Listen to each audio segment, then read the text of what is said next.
اعوذ باللہ السمیع العلیم من الشیطان الرجیم من حمزہ ونفخہ ونفسہ بسم اللہ الرحمن الرحیم ربی یسر ولا تعسر وتمم بالخیر ربی زدنی علما ولا تأکلوا مما لم یذکر اسم اللہ علیہ وإنہ لفسق وإن الشیاطین لیوحون الی اولیائہم لیجادلوکم وإن اطعتموہم انکم لمشرکون۔ یہ ایک آیت مبارکہ ہے، آیت نمبر 121 سورہ انعام اور 8واں سپارہ۔ اور تم اس کا گوشت مت کھاؤ، کس کا؟ ظاہر ہے کوئی جانور ہوگا۔ تم اس جانور کا گوشت مت کھاؤ جس پر اللہ کا نام نہ پڑھا گیا ہو۔ لم یذکر اسم اللہ، جس پر اللہ کا نام نہیں لیا گیا، جس میں بسم اللہ اللہ اکبر نہیں پڑھا گیا، کیونکہ یہ یقیناً نافرمانی ہے، ایسا کھانا کھانا نافرمانی ہے۔ اور بے شک شیطان اپنے دوستوں کے ذہنوں میں، ان کے دلوں میں وحی کرتا ہے، جمع کا صیغہ ہے، اور لام جو ہے تاکید کے لیے ہے، ٹھیک ہے۔ یوحونا، لیوحونا جمع کا صیغہ ہے اور لام تاکید بھی ہے۔ شبہ ڈالتے ہیں، ہے نا، شبہ پیدا ہو، وسوسے ڈالتے ہیں اور غلط چیزوں کو صحیح بنا کر پیش کرتے ہیں تاکہ وہ تم سے جھگڑا کریں۔ لیجادلوکم، جنگ و جدل، جھگڑا کریں، اور اگر تم نے ان کی اطاعت کی تو بلا شبہ تم بھی ضرور مشرک ہوگے۔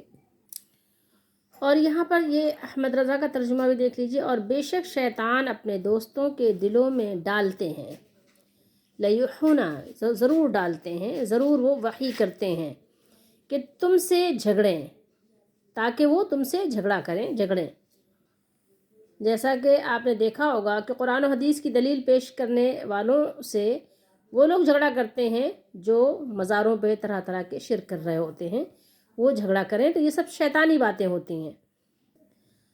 اور اگر تم ان کا کہنا مانو، وَإِنْ أَطَعْتُمُوهُمْ، اگر تم لوگ ان لوگوں کی بات کو مان لو، ان کی اطاعت کر لو، تو کیا ہوگا؟ تو اس وقت تم مشرک ہو۔ یہ احمد رضا نے لکھا ہے، ٹھیک ہے۔ لا مشرکون، لام کا ترجمہ تو نہیں کیا، لام کا ترجمہ ہے کہ تم ضرور مشرک ہو، ٹھیک ہے، ضرور مشرک ہو جاؤ گے، ضرور مشرک ہو، تو اس وقت تم مشرک ہو، یہ مان رہے۔ دیکھیے 242، وہی اللہ نے فرمایا نا قرآن پاک میں جگہ جگہ کہ پھر تم یعنی کہیں پر ماننا کہیں نہ ماننا۔ باطل کی بات یہی ہوتی ہے کہ اس کی اپنی ایک سوچ ہوتی ہے، اس کے حساب سے بات کرتا ہے، کہیں پر ظاہر سچ بات کو مان لیتا ہے اور کہیں پر ظاہر اپنے تعویلات کر کے پھر پلٹ جاتا ہے، بات کو پلٹ دیتا ہے۔ یہاں یہ دیکھیے حاشیہ نمبر ہے 242 اور یہ بھی 242، کیونکہ دین میں حکم الہی کو چھوڑنا اور دوسرے کے حکم کو ماننا، اللہ کے سوا اور کو حاکم قرار دینا شرک ہے۔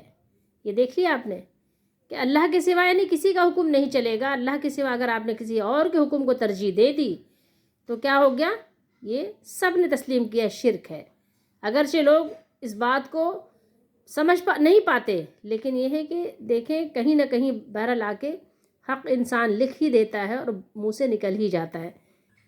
وَلَا تَأْكُلُوا مِمَّا لَمْ يُذْكَرِ اسْمُ اللَّهِ، اس آیت کریمہ سے استدلال کیا گیا ہے کہ اگر ذبیحے پر اللہ کا نام نہ لیا گیا ہو تو وہ حلال نہیں ہے، کیونکہ صاف اور واضح آیت مبارکہ یہاں موجود ہے۔ اب اگر وہ ذبح کرنے والے لوگ مسلمان ہیں تو پھر تو مسلمان ہوں جب بھی اگر وہ اللہ کا نام نہ لیں تو پھر وہ ذبیحہ حلال نہیں ہے، لیکن اگر وہ بھول جائیں تو بھول چوک وہ معاف ہے۔ وَإِنَّ الشَّيَاطِينَ لَيُوحُونَ إِلَىٰ أَوْلِيَائِهِمْ لِيُجَادِلُوكُمْ، اور بے شک شیطان اپنے رفیقوں کے دلوں میں یہ بات ڈالتے ہیں کہ تم سے جھگڑا کریں۔ امام ابن ابو حاتم نے ابو اسحاق کی روایت کو بیان کیا ہے کہ ایک شخص نے حضرت عبداللہ بن عمر رضی اللہ تعالیٰ عنہ سے کہا کہ مختار کا خیال ہے کہ اس پر وحی نازل ہوتی ہے، تو انہوں نے جواب دیا کہ ہاں وہ صحیح کہتا ہے۔ پھر انہوں نے اسی آیت کریمہ کی تلاوت فرمائی۔ یعنی ایسے لوگ ہیں نا کہ جن پر شیطان وحی کرتا ہے، ان کو یہ خیال آتا ہے کہ دیکھو مجھے بھی کشف ہوا تھا، اور وہ کیا ہوتا ہے غیب کی باتیں جان لیتے ہیں، غیب کی خبریں دیتے ہیں۔ ایسے لوگ آپ کو ملیں گے نا، لوگ ان کے پاس بھیڑ لگا لیتے ہیں، وہ کل کی آنے والی باتوں کی خبریں بتاتے ہیں اور لوگوں سے نذرانے وصول کرتے ہیں، لوگوں کو اپنا عقیدت مند بناتے ہیں۔ تو آپ نے دیکھا ہوگا ایسے لوگوں کے پاس ایک بھیڑ ہوتی ہے، جمع غفیر ہوتا ہے، تو آپ سمجھ لیجئے کہ یہ اسی آیت کے مصداق ہیں وہ لوگ کہ یہ شیطانی وحی ہے ان کی طرف جو آتی ہے. سمجھ رہے ہیں آپ بات کو؟ اسی طریقے سے ایک روایت ہے کہ ایک صاحب کہتے ہیں کہ میں حضرت ابن عباس رضی اللہ تعالیٰ عنہما کے پاس بیٹھا ہوا تھا، تو ایک شخص نے حضرت ابن عباس رضی اللہ تعالیٰ عنہما کے پاس آ کر کہا کہ ابو اسحاق مختار بن ابو عبید جس نے حج بھی کیا تھا، اس نے کہا ہے کہ آج رات اس پر وحی نازل ہوئی ہے. تو حضرت عبداللہ بن عباس رضی اللہ تعالیٰ عنہما نے فرمایا کہ وہ سچ کہتا ہے.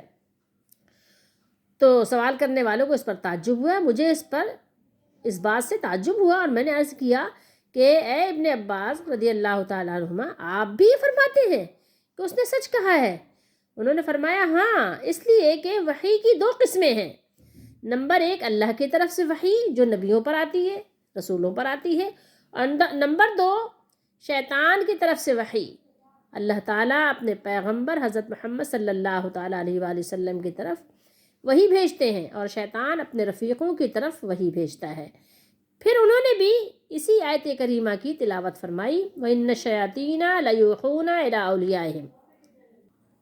آیت نمبر 112 پر دیکھیے سورہ انعام میں، یہاں پر بھی ہم نے یہی مطلب مضمون تقریباً ملتا جلتا پڑھا ہے. اور اسی طرح ہم نے انسانوں اور جنوں میں سے شیاطین، انسانوں میں بھی شیاطین ہیں اور جنوں میں بھی شیاطین ہیں.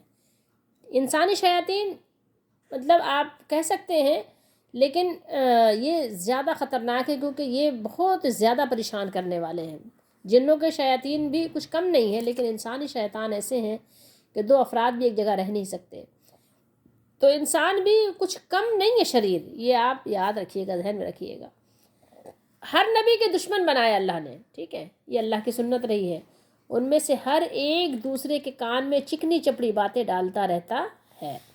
کیا بتایا اللہ نے؟ یوحی، وحی کرتا ہے، وہ شیطان وحی کرتا ہے بعضهم الی بعض، ایک دوسرے کے. کس لیے کرتا ہے؟ زخرف القول غرورا، تاکہ اسے دھوکے میں رکھے، تاکہ انسانوں کو دھوکہ ڈالے، ٹھیک ہے، اس کو دھوکہ ہو جائے، انسانوں کو شبہ ہو جائے. ایک دوسرے کے دل میں وہ دھوکہ دینے کے لیے طرح طرح کی ملمہ کی باتیں، طرح طرح کی بناوٹی باتیں ڈالتے رہتے ہیں، اور ایسی مزین، ایسی خوبصورت بنا کر باتیں بتاتے ہیں کہ جاہل بالکل سن کر کیا ہو، فریب خوردہ ہو جائیں اور فوراً ان کے جال میں شکار پھنس جائے. تو کسی کو یہ دھوکہ نہ ہو کہ انسانوں میں شیطان نہیں ہوتے، انسانوں میں بھی شیطان ہوتے ہیں، شیطان نہیں بلکہ شیاطین ہوتے ہیں، جمع کا صیغہ ہے. اب انسان کے بچنے کی صورت کیسے ہے، کیسے بچے اور کیسے اپنے آپ کو بچائے؟ تو اس کے لیے اس کو قرآن دیا گیا ہے، سنت کے طریقے دیے گئے ہیں، پھر اس کے علاوہ کیا ہے، وظائف بتائے گئے ہیں. ذکر اللہ کرو، صبح و شام اللہ کو یاد کرو، اس کی پناہ پکڑو اور اس قرآن سے چمٹ جاؤ. بچنے کی صورت یہ ہے، یہ آپ کے لیے شیلڈ ہے. 25ویں سپارے میں سورہ زخرف ہے، یہاں اللہ تعالیٰ نے ارشاد فرمایا فَاسْتَمْسِكْ، تو مضبوط تھامے رہو اسے جو تمہاری طرف وحی کی گئی ہے. اوحی الیک، جو آپ کی طرف وحی کی گئی ہے، اور رسول اللہ صلی اللہ علیہ وسلم کے وسیلے اور ذریعے سے جو ہم تک قرآن دیا گیا ہے، جو الہامی کتاب ہے، جو وحی کی ہوئی کتاب ہے، اس کو تھامے رہو، اس سے چمٹے رہو، ٹھیک ہے. بے شک تم سیدھی راہ پر ہو، انکا علی صراط مستقیم. سیدھے راستے پہ چلنے کے لیے ہمیں کیا کرنا ہوگا؟ قرآن سے چمٹے رہنا ہے، قرآن کو تھامے رہنا ہے، قرآن کو سینے سے لگائے رکھنا ہے، قرآن کو دلوں میں سمائے رکھنا ہے، قرآن کو زبان پر سجائے رکھنا ہے. قرآن کو یعنی ہر وقت پڑھتے رہو، سمجھتے رہو، عمل کرتے رہو، اس کو اپنے زندگی کا اوڑھنا بچھونا بنا لو. اس طرح سے انسانی شیاطین سے بھی اور جناتوں کے شیاطین سے بھی بچاؤ ممکن ہے انشاءاللہ. مشرکوں نے مسلمانوں سے کہا کہ تم یہ کیسے دعویٰ کر سکتے ہو کہ تم اللہ تعالیٰ کی رضا کے طلبگار ہو، کیونکہ جس جانور کو اللہ تعالیٰ قتل کر دے تم اسے کھاتے نہیں ہو، اور جس کو تم خود ذبح کرتے ہو تو اسے کھا لیتے ہو. تو اس کے جواب میں اللہ تعالیٰ نے ارشاد فرمایا وَإِنْ أَطَعْتُمُوهُمْ، اگر تم لوگ ان کے کہنے پر چلے اور مردار کو کھا لیا تو اِنَّكُمْ لَمُشْرِكُونَ، بے شک تم بھی ضرور مشرک ہوگے. تو یاد رکھو کہ اگر تم نے اللہ کے حکم اور شریعت سے روگردانی کرتے ہوئے کسی اور کے قول کو اس سے مقدم قرار دے دیا، اللہ تعالیٰ کے قول پر کسی اور کے قول کو ترجیح دیا، تو یہ بھی شرک ہے۔ پہلے اللہ تعالیٰ نے ہمیں یہ حکم دیا کہ اللہ تعالیٰ کی حلال کی ہوئی چیزوں کو حرام مت کہو، اور یہاں پر اس آیت میں حکم دیا کہ اللہ تعالیٰ کی حرام کی ہوئی چیزوں کو حلال مت سمجھو۔ وہ جانور جو خود مر گیا وہ بھی حرام ہے، اور جسے ذبح کیا گیا لیکن جان بوجھ کر اس پر اللہ کا نام نہیں لیا گیا، یا اللہ کے نام کے ساتھ کسی اور کا نام بھی لے لیا گیا، اللہ کی رضا کے ساتھ کسی اور کی رضا بھی شامل کر دی گئی، تو وہ بھی حرام ہے۔ سمجھ رہے ہیں بات کو؟ ضیاء القرآن کے مصنف اور مؤلف، ان کی بھی آپ دیکھ لیجئے کہ کیا رائے ہے۔ اس آیت سے معلوم ہوا کہ جو شخص اللہ کی حرام کی ہوئی چیزوں کو حلال یقین کرتا ہے وہ مشرک ہو جاتا ہے، یہ خود بھی کہہ رہے ہیں۔ اور آج آپ ذرا غور کیجئے کہ شیطان نے کیسے دل میں حرام کی ہوئی چیزوں کو خوبصورت اور مزین بنا کر پیش کر دیا، کیسی وحی کر دی شیطان نے دل میں کہ کتنی اللہ کی حرام کی ہوئی چیزوں کو حلال کر لیا، کتنی اللہ تعالیٰ کی وہ حرام چیزوں کو کیا کیا، اس کا بل پاس کرا لیا کہ جناب یہ جائز ہو گئی۔ سوچئے، سوچنے کی بات ہے، سوچنے کا مقام ہے کہ یعنی اپنے ہی باتوں سے کیوں پھر جاتے ہیں۔ اللہ نے یہ فرمایا پھر کہاں چلے جاتے ہو، کہاں اوندھے ہو جاتے ہو۔ اب آئیے دیکھتے ہیں، غور کرتے ہیں کہ شیطان کس کس طرح سے، کس کس انداز سے لوگوں کے دلوں میں وحی کرتا ہے، کس کس طرح سے حرام کی ہوئی چیزوں کو، ناجائز چیزوں کو وہ حلال بنا کر پیش کرتا ہے۔ غور کیجئے گا۔ ابھی ہم چلتے ہیں قبروں کی طرف اور مزاروں کی طرف۔ آپ دیکھیے مرنے کے بعد سے لے کے جتنی خرافاتیں ہو رہی ہیں وہ تو ہو ہی رہی ہیں، زندہ والوں پہ جو ہو رہی ہیں وہ ہو رہی ہیں۔ اب دیکھیے مرنے کے بعد سے شروع ہوتی ہے طرح طرح کی خرافات، ٹھیک ہے، اور پھر کہتے ہیں کہ منع کہاں ہے۔ اب آپ دیکھیں وحی شیطان کیسے کرتا ہے۔ قبر پہ غسل دیا جاتا ہے، آپ بتائیں کہ جب رسول اللہ صلی اللہ علیہ وسلم کی قبر مبارک کا غسل دے کر لوگوں نے نہیں پیا، اس قبر کو کچا رکھا گیا، تو آج آپ قبر کو پکی بنا کے اس کا غسل کیوں کرتے ہیں؟ تو کہتے ہیں بزرگوں کی برکت حاصل کرتے ہیں۔ اب آپ بتائیے کہ رسول اللہ صلی اللہ علیہ وسلم یا انبیاء علیہم الصلاۃ والسلام یا صحابہ کرام سے بڑھ کر اب بزرگی میں کون آ گیا کہ جس کی قبروں کو دھو دھو کے پیا جائے؟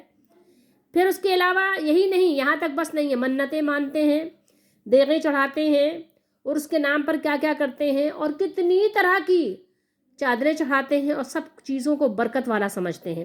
وہاں کی دیواروں کو چومتے ہیں، سیڑھیوں کو چومتے ہیں، پردوں کو چومتے ہیں، اور وہاں کی ہر چیز کو بہت زیادہ تبرک کے طور پر لیتے ہیں، وہاں کی ہر چیز کو برکت والا سمجھتے ہیں۔ بتائیے کیا شیطان کی وحی نہیں تو کیا ہے؟ کسی بیمار کو لے جا کر وہاں پر مزار پر لٹا دیتے ہیں، کبھی اس کو باندھ دیتے ہیں، کبھی اس کو وہیں پر چھوڑ دیتے ہیں، اور کہتے ہیں بس یہ مزار والا اس کو اچھا کر دے گا، ٹھیک ہے؟ یا مزار والا، کسی کا عقیدہ یہ ہوتا ہے کہ مزار والا اچھا کر دے گا، اور کسی کا عقیدہ یہ ہوتا ہے مزار والا دعا کرے گا یہ اچھا ہو جائے گا۔ یہ مزار والے کی مرضی ہے، حضور کی مرضی ہے۔ کچھ لوگ کہتے ہیں حضور کی مرضی ہے، کچھ لوگ کہتے ہیں حضور کی مرضی ہے، کچھ لوگ کہتے ہیں کہ اس کی سرکار کا کرم ہے۔ یہ سرکار کون ہوتے ہیں؟ ان کے بنائے ہوئے بزرگ جو ہیں ان کو سرکار کا کرم ہے، سرکار نے کام بنا دیا، سرکار کا کرم ہو گیا۔ یہ سب کیا ہے؟ شیطانی وحی ہے۔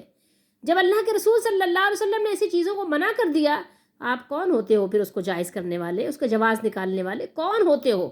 اللہ کے نبی نے لعنت بھیج دی، اب آپ کون ہوتے ہو؟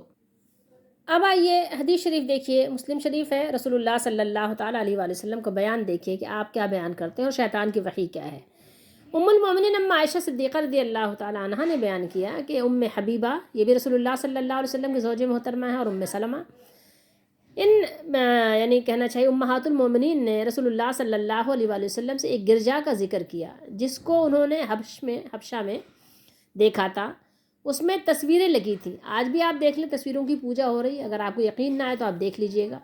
آپ صلی اللہ علیہ وسلم نے فرمایا ان لوگوں کا یہی حال تھا جب ان میں کوئی نیک آدمی مر جاتا۔ کون مر جاتا؟ نیک آدمی مر جاتا تو وہ اس کی قبر پر مسجد بناتے اور وہاں صورتیں بناتے۔ آج بھی یہی حال ہے، دیکھ لیں، اگر آپ میری بات یقین نہ کریں تو قبرستان چلے جائیں، مزار پہ چلے جائیں، بالخصوص یہ لوگ قیامت کے دن اللہ کے سامنے سب سے بدتر ہوں گے، اور بخاری شریف میں یہ الفاظ ہیں بدترین ہوں گے، بدترین مخلوق ہیں، خلائق میں بدترین خلق ہیں۔ فرمایا دیکھیں اولئک شرار الخلق عند اللہ، اللہ کے نزدیک عز و جل یوم القیامہ۔ یہ ہے حدیث نمبر بھی آپ دیکھ لیجئے 1181 ہے۔ اتنی صاف اور واضح کھلی ہوئی بات کی موجودگی میں اب کوئی کیسے جرأت کر سکتا ہے؟ تو یہ شیطانی باتیں ہی ہو سکتی ہیں، شیطان کی وحی کے علاوہ اور کچھ بھی نہیں ہے یہ، کہ جو کچھ آج کل ہمارے دور میں ہو رہا ہے۔ اس کے علاوہ حدیث دیکھیے، حدیث نمبر ہے، یہ تسلسل سے بہت ساری احادیث ہیں اسی ضمن میں ہیں، بخاری میں بھی ہے، مسلم میں بھی ہے، اور دیگر محدثین نے بھی بیان کیا ہے۔ یہ 1184 ہے حدیث نمبر۔ ام المومنین اما عائشہ صدیقہ رضی اللہ تعالیٰ عنہ نے بیان کیا کہ رسول اللہ صلی اللہ علیہ وآلہ وسلم نے فرمایا اس بیماری میں جس کے بعد پھر تندرست نہیں ہوئے، صحت یاب نہیں ہوئے، جس بیماری میں آپ دنیا سے چلے گئے، اس بیماری کی بات ہے، لعنت کرے اللہ یہود اور نصارہ پر۔ اور یہ بخاری شریف میں ہے، 3 مرتبہ آپ نے فرمایا کہ انہوں نے اپنے پیغمبروں علیہ السلام کی قبروں کو مسجد بنا لیا۔ دونوں صورتوں میں مسجد بنانا جائز نہیں ہے، مسجد بنا کر اللہ کے نام پر وہاں نماز پڑھنا وہ بھی جائز نہیں، اور وہاں سجدہ کرنا وہ بھی جائز نہیں۔ دونوں چیزوں کو آپ صلی اللہ علیہ وسلم نے رد کر دیا، اور آپ صلی اللہ علیہ وسلم نے لعنت فرمائی، ٹھیک ہے۔ اور کس کی خبروں کی بات ہو رہی ہے؟ پیغمبروں کی۔ جب پیغمبروں کے لیے جائز نہیں رکھا گیا، لعنت کر دی گئی، تو پھر اور ماں و شما کا کیا شمار ہے؟ پیغمبروں کے لیے پسند نہیں کیا گیا۔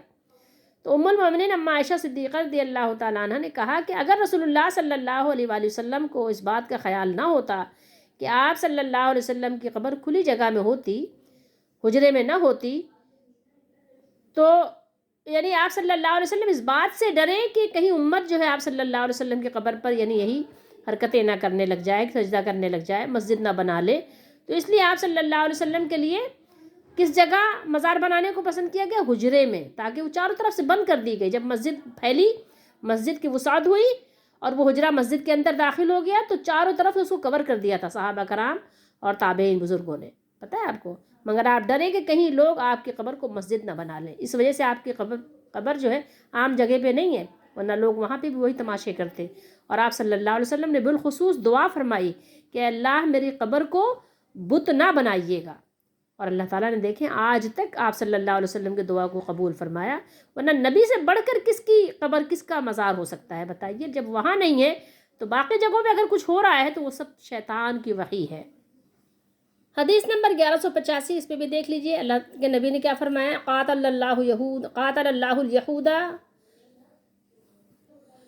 اتخذوا قبور انبیائہم۔ یہ کیا فرمایا اللہ کے نبی نے کہ اللہ تعالیٰ یہودیوں کو تباہ و برباد کرے کہ انہوں نے اپنے پیغمبروں کی قبروں کو کیا کیا؟ مساجدہ، مسجد بنا لیا۔ پھر حدیث نمبر 1186 بھی دیکھ لیجئے، لعن اللہ الیہود والنصارى اتخذوا قبور انبیائہم مساجدہ۔ یہاں بھی آپ نے یہی بات فرمائی کہ اللہ تعالیٰ ان پر لعنت کرے کہ انہوں نے اپنے پیغمبروں، نبیوں کے یعنی قبروں کو مسجد بنا لیا، ٹھیک ہے۔ پھر 1187 پہ بھی دیکھ لیجئے، عبداللہ بن عباس رضی اللہ تعالیٰ عنہما نے کہا کہ جب رسول اللہ صلی اللہ علیہ وسلم کی وفات کا وقت قریب ہوا تو آپ صلی اللہ علیہ وسلم نے چادر اپنے منہ پر ڈالنا شروع کی۔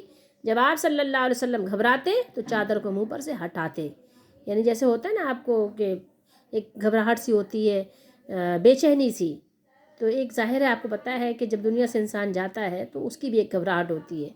تو اللہ کے نبی صلی اللہ علیہ وسلم کو بھی ظاہر ہے وہ طبیعت میں الجھن تھی، کبھی چادر آپ چہرے پہ ڈالتے تھے، جسم پہ ڈالتے تھے، کبھی ہٹا دیتے تھے، تو اور فرماتے یہود و نصارہ پر اللہ کی لعنت ہو کہ انہوں نے اپنے پیغمبروں یعنی نبیوں کی قبروں کو کیا کیا؟ مسجد بنا لیا۔ اور آپ صلی اللہ علیہ وسلم ڈراتے تھے کہ کہیں اپنے لوگ بھی ایسا نہ کریں، یعنی اپنی امت، آپ صلی اللہ علیہ وسلم کی امت بھی ایسا نہ کرے۔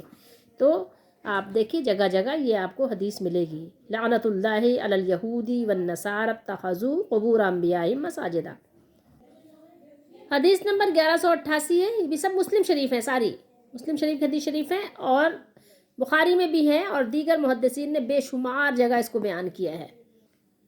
اس کو بیان کرنے والے حضرت جندب ہیں، صحابی ہیں، یہ خود فرماتے ہیں کہ میں نے خود سنا ہے، سمعت، میں نے خود سنا ہے نبی کریم صلی اللہ علیہ وسلم سے کہ آپ کہہ رہے تھے کب؟ ان یموتا، یعنی دنیا سے جانے سے کتنے دن پہلے؟ ب5 وہو یقول، 5 دن پہلے آپ صلی اللہ علیہ وسلم بیان کر رہے تھے، فرما رہے تھے انی ابرؤ، یعنی آپ صلی اللہ علیہ وسلم نے فرمایا کہ میں بیزار ہوں یا میں بری ہوں اس بات سے کہ کسی کو تم میں سے اپنا دوست بناؤں۔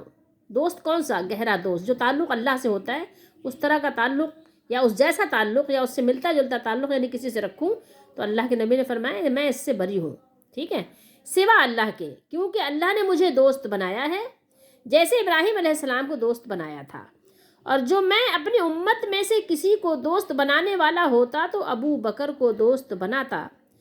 تم خبردار رہو کہ تم سے پہلے لوگ اپنے نبیوں کی، پیغمبروں علیہ الصلاۃ والسلام اور نیک لوگوں کی قبروں کو مسجد بنا لیتے تھے۔ یعنی یہ طور طریقہ آج کا نیا نہیں ہے، یہ پرانا ہے، لیکن اللہ کے نبی نے اس کو رد کر دیا، منع کر دیا، سختی سے روک دیا۔ تو اب آپ بتائیے پھر کون ایسا آ گیا؟ تو لوگوں کی قبروں کو، کس کی قبروں کو؟ پیغمبروں کی، جس سے بڑا کسی کا مقام نہیں ہو سکتا، نبیوں کی اور نیک لوگوں کی قبروں کو مسجد بنا لیتے تھے۔ کہیں تم قبروں کو مسجد نہ بنانا، میں تم کو اس بات سے منع کرتا ہوں، تم خبردار رہو۔ کیا فرمایا؟ خبردار رہو۔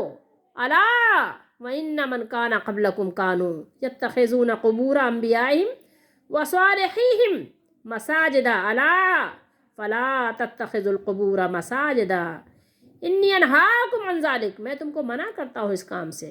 اب آپ بتائیے کہ اب جو کچھ بھی قبروں پر، مزاروں پر ہو رہا ہے، بزرگی کے نام پر، تبرک کے نام پر، اور اس کے کرامت کے نام پر، فیض کے نام پر اور فائدے کے نام پر، وہ سب کچھ شیطانی وحی ہے۔ یاد رکھیے، قرآن و حدیث کی روشنی میں نے آپ کو بتایا، جو کچھ بتایا اپنی طرف سے کچھ نہیں بتایا۔ شیطان کی وحی کو سمجھانے کے لیے میں اب آپ کو ایک ویڈیو دکھاتی ہوں، ذرا دیکھیے، توجہ سے سنیے، سمجھنے کی کوشش کیجیے۔ میں بولا خدا کی قسم نہیں ہوتا۔ بولے صاحب اب امبا جوگی آئی گئے ہو تو شرک یہاں ہوتا ہے، درگاہ میں دیکھ کے جاؤ۔ بولے میں بولا چلو کل صبح فجر کی نماز یہیں پڑھتے ہیں، دیکھیں گے کہاں ہوتا شرک۔ فجر کی نماز پڑھ کے مسجد سے نکل کے درگاہ کو آئے تک اپنا ایک پٹھا سنی، انہیں آیا درگاہ پہ جھکا، ہاتھاں بھی رکھا، پیراں بھی رکھا، درگاہ پہ سر بھی رکھا، دال کے اندر رگڑ رہا، اور بس سننیاں تو اتنے ڈینجر رہتے، انہیں چادر اٹھا کے اندر ہی گھس گیا۔ ابے اوپر سے چومے تجھ بازو والا پریشان ہے، تو چادر اٹھا کے اندر گھس جا رہا۔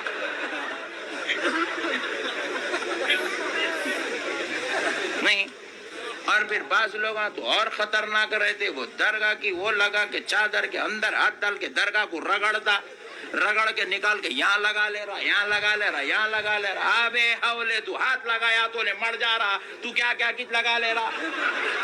یہ حرکتاں دیکھا تو بازو والے کا ٹینشن، بی پی، شوگر سب کچھ بڑھ گیا۔ بولے نقشبندی صاحب رات بھر 5000 آدمی کو بٹھا کے چلا چلا کے بولے درگاہ میں شرک نہیں ہوتا۔ تو اس کو سجدہ سمجھ رہا، یہ تیری عقل کے مردہ ہونے کی علامت ہے۔ پھر بولے یہ کیا ہے؟ میں بولا پہلے یہ بول تو سجدہ سمجھا گئی کو؟ بولے دونوں پیر بھی ٹک گئے، دونوں گھٹنے بھی ٹک گئے، دونوں ہاتھاں بھی ٹک گئے، بولے ناک بھی ٹک گئی، بولے پیشانی بھی ٹک گئی، بولے سجدہ ہے۔ ارے میں بولا ہولے، انہیں سجدہ نہیں کر رہا رے، انہیں محبت میں ولی کے قدموں کو چوم رہا۔ اب آپ ذرا غور کیجئے کہ شیطانی وحی کس طرح سے انسان کو کس طرح سے گمراہ کرتی ہے۔ اب آپ بتائیے کہ اس کو محبت کا نام دے رہے ہیں کہ اللہ کے رسول صلی اللہ علیہ وسلم نے ہمیں جو محبتیں سکھائیں وہ ہمارے لیے ناکافی ہیں، وہ ہمارے لیے کافی نہیں ہے۔ اللہ کے نبی صلی اللہ علیہ وسلم نے ہمیں محبتیں سکھا دی کہ نیک لوگوں سے کتنی محبت اور کیسے محبت کرنی ہے۔ آپ صلی اللہ علیہ وسلم نے تو فرمایا کہ میں نے ابو بکر صدیق رضی اللہ تعالیٰ عنہ کو بھی کیا خلیل نہیں بنایا، وہ گہرا دوست نہیں بنایا جو بنانا چاہیے تھا۔ کیوں؟ اس لیے کہ ظاہر ہے پھر اللہ تعالیٰ کی جو یعنی خلت ہے اس میں خلل پڑتا، اس لیے اللہ کے نبی نے تو ان کو بھی نہیں بنایا اور نہ ہی حکم دیا کسی کو، نہ کبھی کسی قبر پر آپ گئے اس طرح سے کہ کسی نبی کی قبر پر آپ جاتے اور وہاں پر آپ اس طرح سے تعظیم کرنا سکھاتے کہ ہاں بھائیو اس طرح سے کرنا، ٹھیک ہے میرے امتیوں تم اس طرح سے کرنا۔ آپ صلی اللہ علیہ وسلم نے تو نہیں سکھایا، آپ نے تو البتہ یہ سکھایا کہ قبرستان جاؤ تو ان کے لیے دعا کرو، ان پہ سلامتی کی دعا کرو کہ اللہ تعالیٰ ان کو سلامتی والی جگہ میں جگہ دے، ان کو دارالسلام میں اللہ جگہ دے، ان کو عافیت میں رکھے، ان کو عذاب سے اللہ بچائے۔ اور آپ لوگ یہ کہاں سے لے آئے؟ یہ سب شیطانی وحی ہے۔